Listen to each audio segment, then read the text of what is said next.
I know my way around Photoshop. I spent a significant portion of my life editing video, and I've probably taken a couple of thousand photos.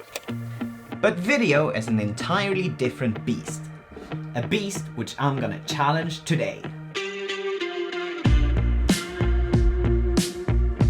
If you are a creative and have spent any considerable amount of time online during the past month, you've surely encountered the Musicbed Challenge 2024. It's a competition where you have 30 days to create a short film that fits into one of three categories: narrative, documentary, and spec ad.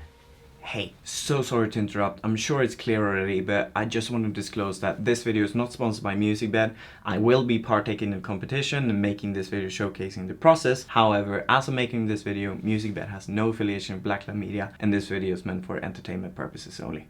Alright, you can continue now. Thank you. Where were we? Let's see. I'm a terrible actor and I don't have any budget to hire people, so narrative film is out of the question. I could make a documentary, but the most interesting thing within this area is a forest and you can't really interview a tree. I guess the only option left is to do a spec ad then. But for what?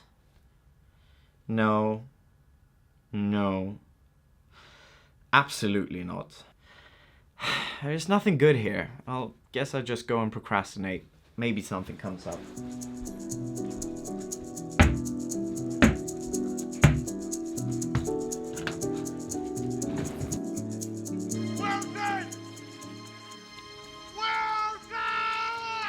I think we found our subject.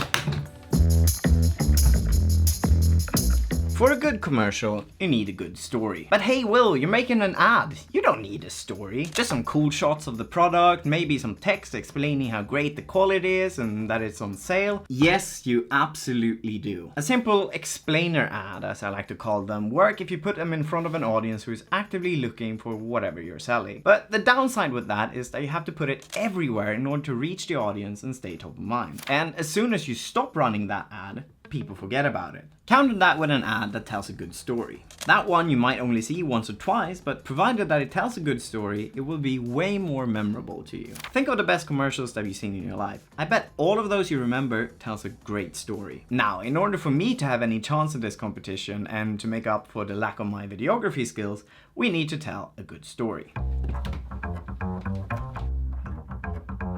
I don't know about you, but since watching Castaway, I wonder how it would look like if Wilson could talk. So the premise for this commercial would be to kind of bring that idea to life, although our Wilson will be just an ordinary tennis ball. Any story follows a 3-act structure: setup, conflict, and resolution. Using the premise we have of following a regular Wilson tennis ball in a day of his life, we can start to fill each act. For the setup, we'll have Wilson introduce himself, we'll establish that he likes his job, and I think it would be funny if we have him grunt every time he bounces or gets hit, because imagine if you're a tennis ball. That must hurt. For the conflict, we need to think about something that a tennis ball might be fearful of. Since Wilson likes his job, what if he's scared of a bad hit making him fly outside of the court, land in a bush, and be forgotten about? Then, to induce conflict into our story, we'll make that happen. After he's been launched into the bush, we'll have him contemplate on what he could do in order to get out of the situation, but he will realize that there's nothing he can do because he's a tennis ball. And lastly, the resolution. How do we resolve this conflict so that he can return to his job which he likes so much? We'll have him be found. Setup, conflict, resolution. And now with this skeleton in place, let's go and write this script.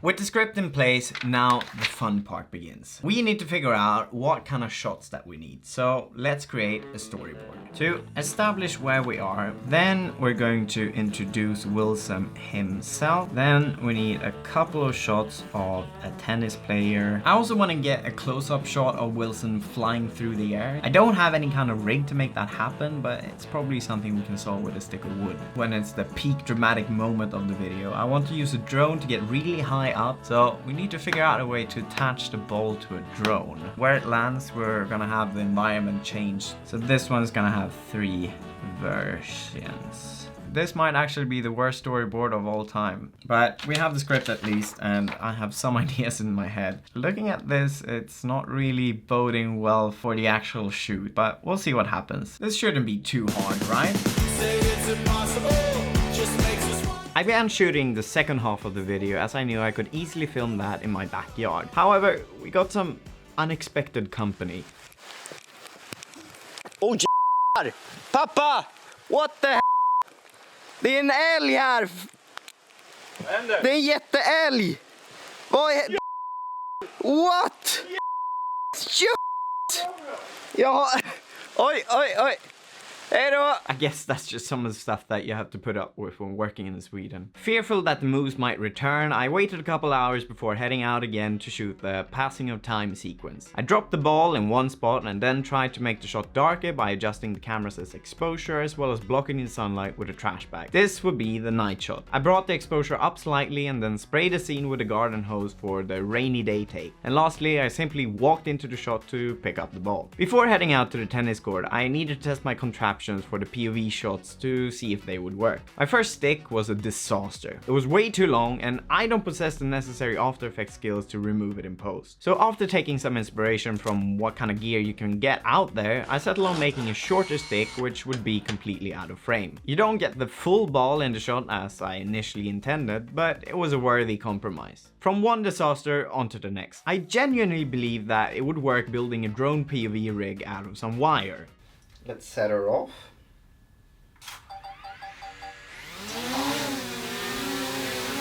It totally flies with the thing.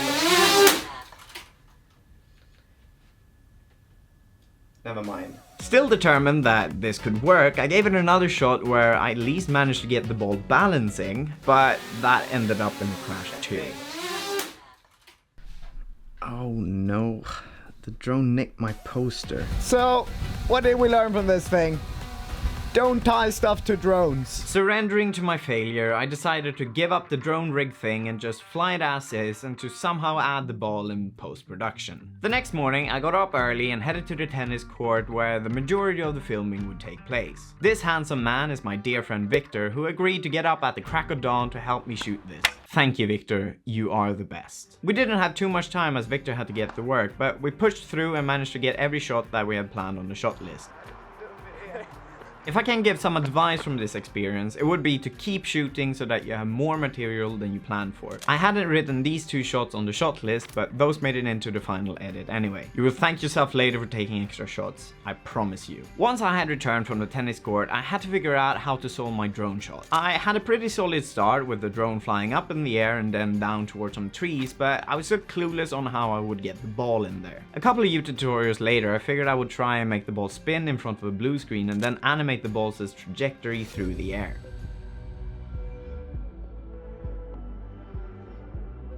I mean, it's not Hollywood level visual effects, but for not having done this before, I'm pretty pleased with this. The last shot I now needed was to show the fate of Wilson's cousin. Don't worry, it'll make sense in a little bit. Meet my friend Buddy. Buddy's gonna help us out for one last shot that is still needed for the commercial to be complete. Do you think you can help me out, Buddy? I had an idea of Wilson ending up as a dog toy would be his absolute worst nightmare, so I needed that shot too. Now all that's left is to shoot the voiceover. Hi, I'm Wilson. I get hit a lot. There's not much you can do other than hope. And with that, we're ready to edit this thing.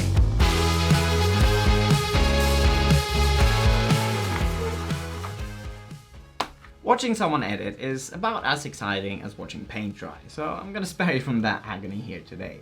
But before we jump into the final result, here's the tip. If you're lacking in the videography department, instead of feeling self-conscious about it, lean into it and call it a stylistic choice to enhance the authentic feel of the video or whatever. It works every time. That's why I've gone for a little bit of a gritty, vintage look, as well as opted to have the commercial be in a 4:3 aspect ratio.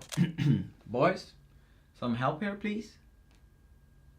Thank you. Alright, the moment that we've all been waiting for. Let's look at this thing.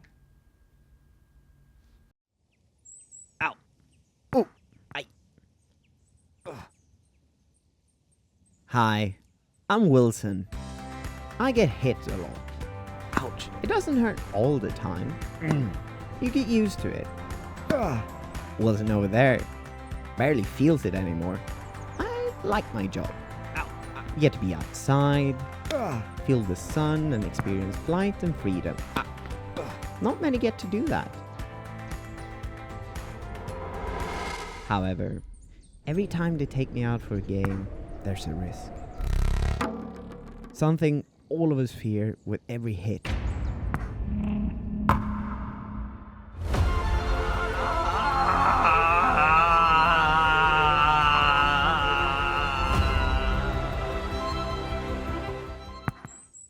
Oh. If you find yourself here, there's not much you can do other than hope. Hope that someone will find you. Hope that you won't be forgotten. Hope that you don't end up like your cousin. Oh, what's that? No way! Hey, over here. I found our ball!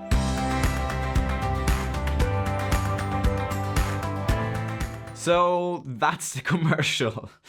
I really don't think that we're gonna win any prizes with this, but that was never really the intention with this project anyway. I wanted to challenge myself in making a type of video that I've never made before, and boy did I have a lot of fun. I'd like to take a quick moment and thank you all for the nice support that I've received in the comments of my previous videos. As you know, I'm pretty new to this YouTube thing, but I have never had more fun working on projects like this before, and hearing your support means so much to me. If you've also partaken in the Musicbed challenge, let me know down in the comments. I'd love to see what other people have come up with. That's all for today. Thank you so much for watching.